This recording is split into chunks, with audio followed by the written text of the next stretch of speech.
Bismillahirrahmanirrahim. Pada video kali ini kita mulai memasuki bab baru. Judulnya adalah polarimetri. Ya, polarimetri ini terdiri dari dua kata, yaitu polari dan metri. Polari ini singkatan ya sebetulnya dari polarisasi.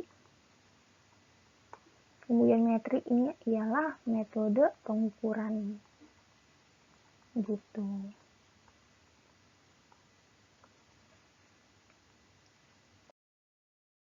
Nah, selanjutnya, sebelum kita membahas prinsip kerja, kemudian alat yang digunakan untuk mengukur, ya, menggunakan metode polarimetri, kita harus belajar dulu apa itu polarisasi. Ada polar, terdiri dari kata polar, ya. Polarisasi sendiri merupakan perubahan arah getar gelombang transversal yang acak menjadi hanya satu arah getar. Jadi ini awalnya acak, kemudian diubah ya, ada perubahan arah getar. Nah, perubahan ini itu menjadi satu getar saja gitu, yang awalnya acak. Nah, salah satu contoh dari gelombang transversal itu kan adalah cahaya ya. Ini sesuai dengan sifat. Sifat dari cahaya itu kan ada 5. Bisa diteruskan, bisa dibiaskan, bisa dipantulkan, bisa diserap, kemudian bisa dipolarisasi gitu. Nah, metode polarimetri ini berdasarkan sifat cahaya, yaitu cahaya dapat dipolarisasikan gitu. Nah, polarisasi sendiri ini merupakan perubahan arah getar gelombang transversal. Jadi ada perubahan arah getar gitu. Nah, tadi ya, polarisasi itu merupakan perubahan arah getar, sedangkan polarimetri ini merupakan suatu metode analisa berdasarkan pada pengukuran daya putar optis. Ya, jadi karena daya putar optis ini itu terjadi karena adanya perubahan arah getar gitu. Nah, daya putar optis sendiri ini merupakan kemampuan suatu zat untuk memutar bidang getar polarisasi gitu. Jadi kalau misalkan suatu zat itu bisa mengubah ya, bisa mengubah arah getar, memutar arah getar gitu. Ini disebut dengan daya putar optis. Sinar terpolarisasi ini merupakan suatu sinar yang mempunyai satu arah bidang getar dan arah tersebut tegak lurus terhadap arah rambatnya. Gitu. Kemudian sedangkan senyawa optis aktif ini merupakan senyawa yang dapat memutar bidang getar sinar terpolarisasi. Gitu. Nah, jadi zat atau sampel yang dapat digunakan pada metode polarimetri ini ialah senyawa yang bersifat optis aktif. Karena apa? Karena senyawa tersebut itu dapat memutar bidang getar terpolarisasi. Ya, ini sesuai dengan metode, dengan pengertian dari metode polarimetri itu adalah metode analisa yang prinsip pengukurannya itu diukur berdasarkan daya putar optis gitu. Jadi harus senyawa yang punya optis aktif saja yang bisa diukur, karena senyawa yang bersifat optis aktif ini dapat memutar bidang getarnya gitu.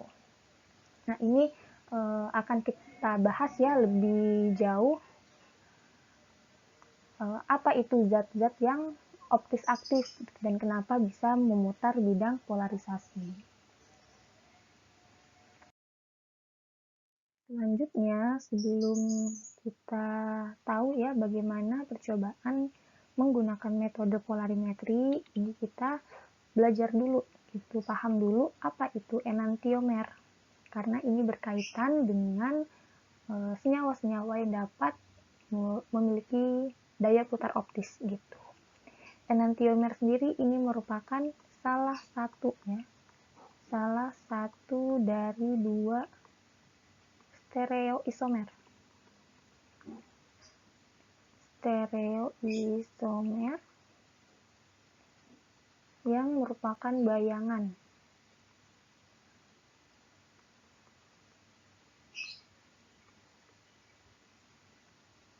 Bayangan cermin satu sama lain.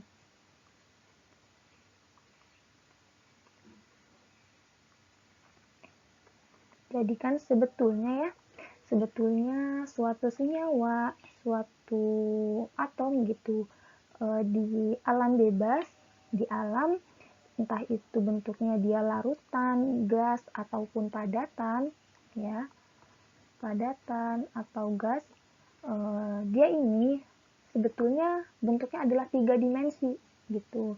Nah, sedangkan di buku biasanya kan tergambar itu 2 dimensi ya. Itu karena untuk memudahkan aja gitu dalam menggambar senyawa-senyawa kimia gitu. Nah, sebetulnya di alam dia ini bentuknya 3 dimensi. Ya, misal ada H2O. Ini.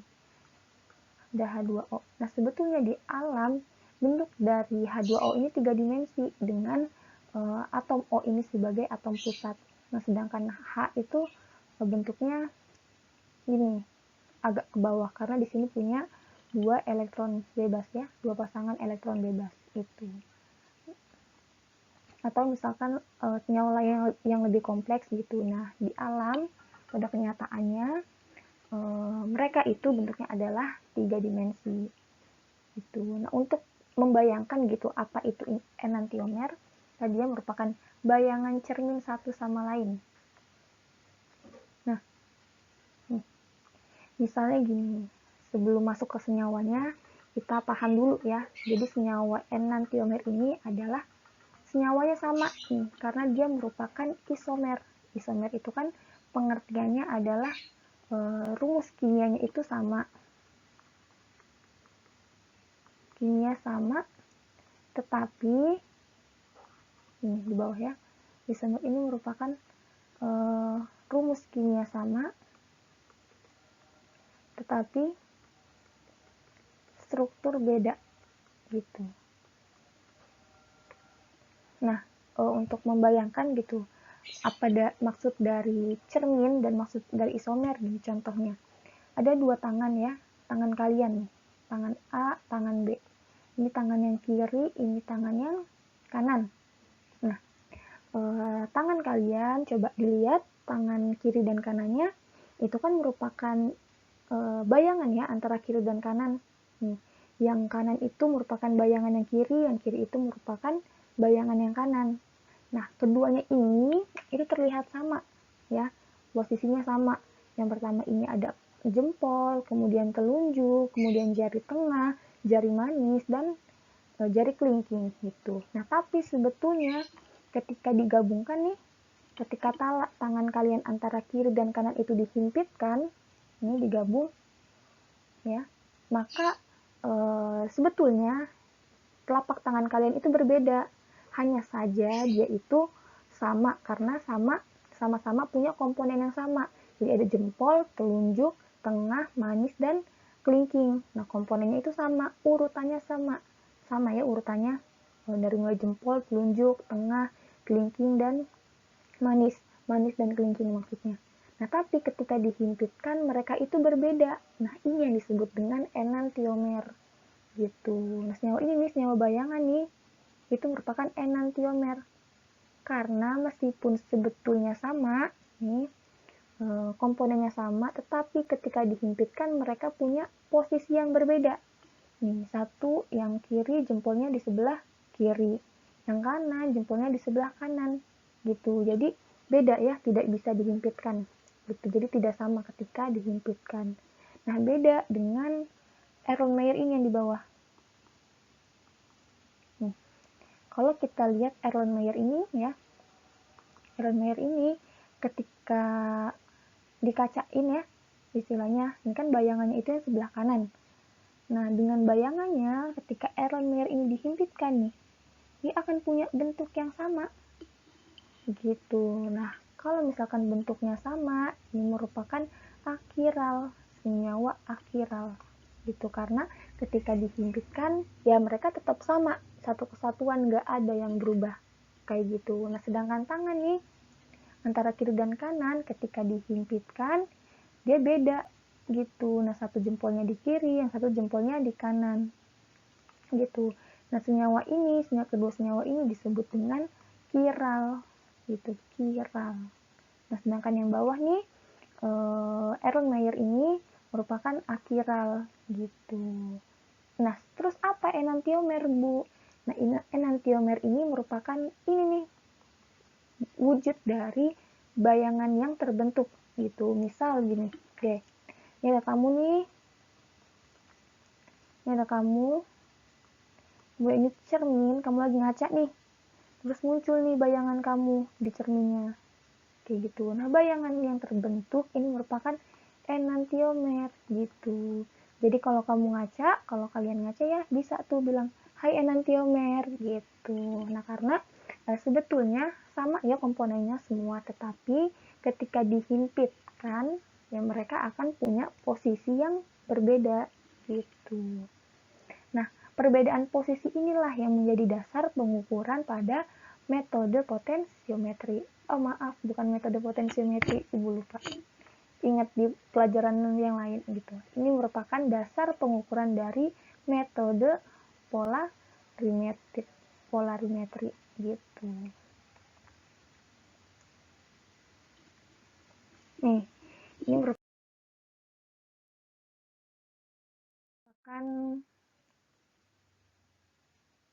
wujud ya dari, kalau tadi kita hanya simulasi gitu menggunakan tangan, ini sebagai apa ya, bayangan di awal dulu apa itu sebetulnya enantiomer gitu. Nah, di senyawa nih karena dia itu bentuknya 3 dimensi kan ya, tadi sudah Ibu jelaskan gitu. Senyawa di alam itu bentuknya 3 dimensi. Seperti ini misal, ini ada senyawa A, ini ada senyawa B. Nah, senyawa ini atom pusatnya kan di sini ya berarti. Di C, ini atom C. Nah, ini yang mengikat Cl, F, hidrogen, dan Br, itu dia bentuknya sebetulnya 3 dimensi. Nah, kenapa yang di depan ini ditebelin, ini gambarnya hitam tebal, ini menunjukkan bahwa Cl itu sebetulnya ada di depan, gitu. Sedangkan yang ini nih, yang garis-garis samar, itu menunjukkan posisi dia, itu posisi Br, ini ada di belakang, gitu. Karena tadi, bentuk sebetulnya dari senyawa itu kan 3 dimensi ya. Ada yang letaknya lebih depan, ada yang lebih belakang, atau ada yang sejajar gitu, ada yang di atas, ada yang di bawah. Gitu itu kan tergantung dari atom-atom apa yang saling berikatan gitu. Misal ada atom ini, bromo, kloro, fluoro, metana. Ya. Dia ini ketika dicerminin bentuknya kan seperti ini ya. F-nya awalnya di sebelah kanan, kemudian dicerminin jadi di sebelah kiri, terus kemudian Cl dan Br itu jadi di sebelah kanan ya, jadi di sebelah kanan. Nah, kemudian senyawa yang cermin ini nih ketika diputar ya, kenapa diputar ini untuk melihat apakah betul dia ini termasuk senyawa enantiomer gitu. Nah, ketika diputar, nih F sama-sama ada di sebelah kanan, sama ya sama ini. Sama. Kemudian kalau diputar BR-nya ini di depan, sedangkan di senyawa aslinya ini merupakan senyawa, bukan senyawa asli ya. Senyawa satu lagi, senyawa yang A nih, BR-nya ada di belakang gitu. Nah, berarti kedua senyawa ini merupakan senyawa yang kiral. Nah, bayangan yang terbentuk ini merupakan enantiomer gitu. Nah, jadi kalau misalkan senyawanya beda, ya kita tahu bahwa di alam itu kan suatu senyawa kan terus berputar ya. Kalau misalkan dia satu ikatan gitu kan, senyawa itu bisa tunggal, bisa rangkap dua, bisa rangkap tiga. Nah, ketika suatu senyawa itu bersifat ikatannya adalah tunggal, artinya satu ikatan, artinya dia bebas gitu berotasi. Bisa berotasi ke kiri, bisa berotasi ke kanan. Bisa berotasi ke kiri itu berlawanan dengan arah jarum jam berarti ya. Kiri berarti berlawanan dengan arah jarum jam. Ini lambangnya adalah N, biasanya disebut dengan levorotary. Ya, levo itu artinya left. Nah, sedangkan kalau misalkan suatu senyawa itu berotasinya ke kanan, berarti sesuai dengan arah jarum jam ya. Ini lambangnya adalah minus, atau biasa disebut dengan dextrorotary. Ini disingkat L, bisa juga disingkat L, ini bisa juga disingkat D gitu. Nah, ini ya, inilah akibat dari perbedaan senyawa ini yang menjadi landasan utama gitu dalam pengukuran menggunakan metode potensiometri. Astagfirullah, metode polarimetri. Maaf ya Ibu, suka kebawa-bawa pelajaran sebelah. Ya gitu ya. Jadi karena suatu senyawa itu kan dia selalu berputar ya, selalu berputar, berotasi.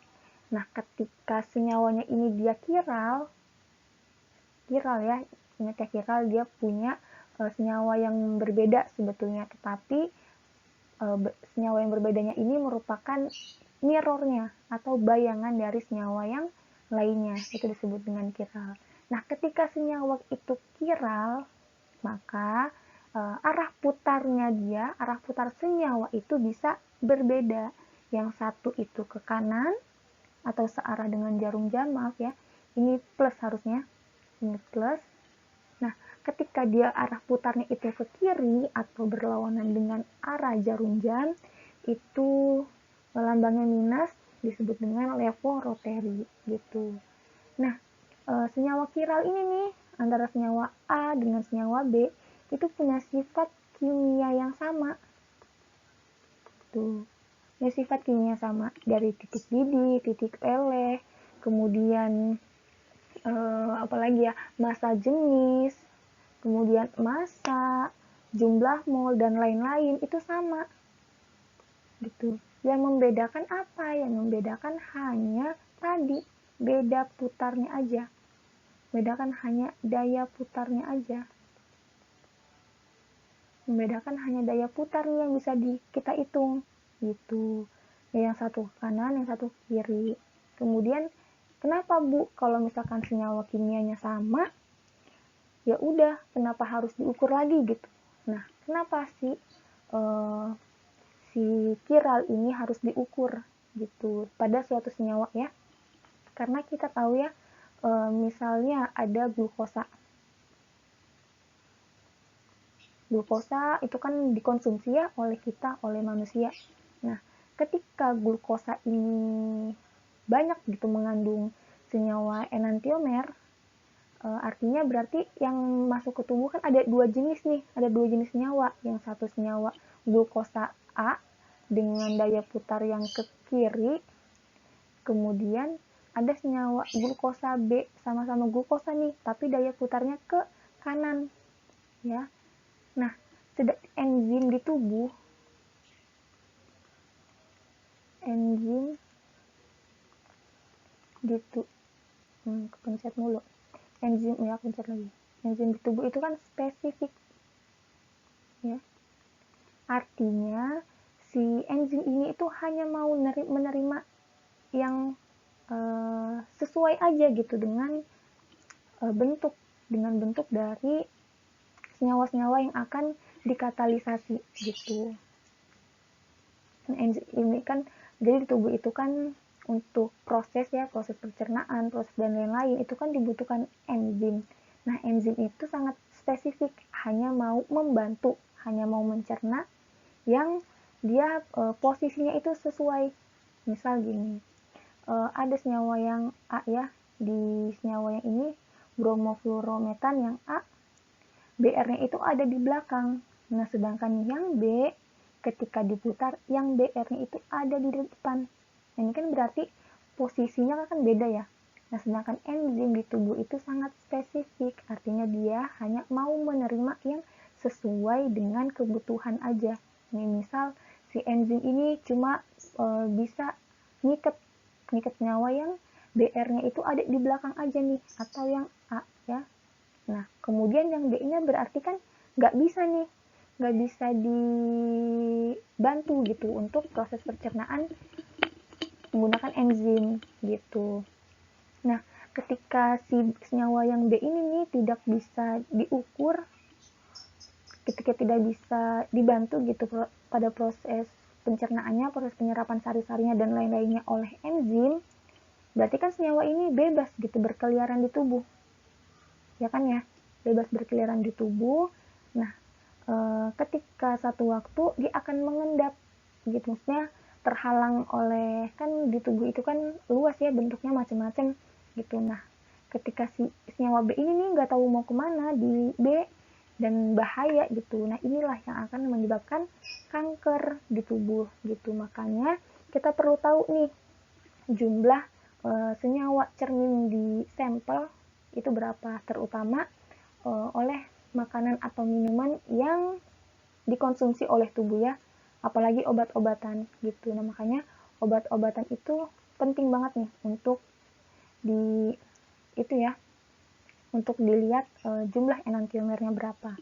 Jadi semakin besar nilai sudut putar optis yang terbaca nih di alat nanti akan kita pelajari, berarti jumlah enantiomernya kan akan semakin banyak.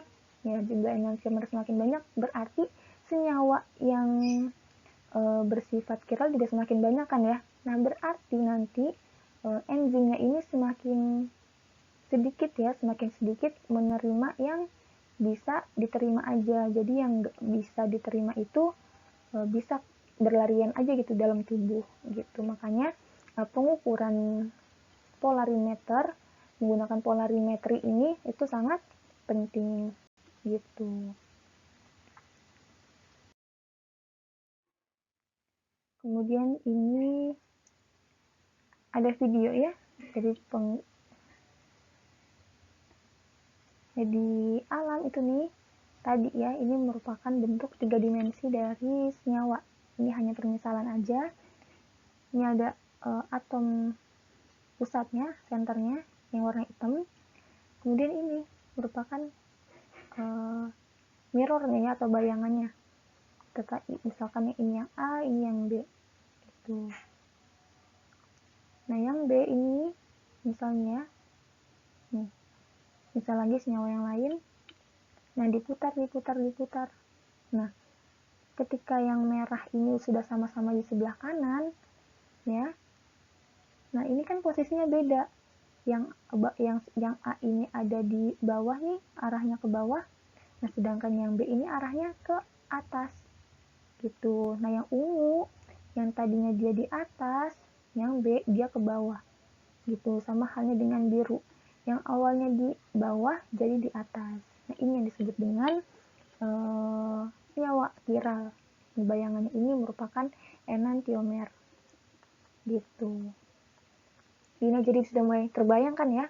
Jadi seolah-olah tuh sama gitu, ketika dicerminin itu sama, tapi sebetulnya ketika disamakan posisinya ya dia tidak akan sama gitu, karena posisi dari dua senyawanya ini cara mengikatnya juga sama tapi posisinya tuh berbeda gitu.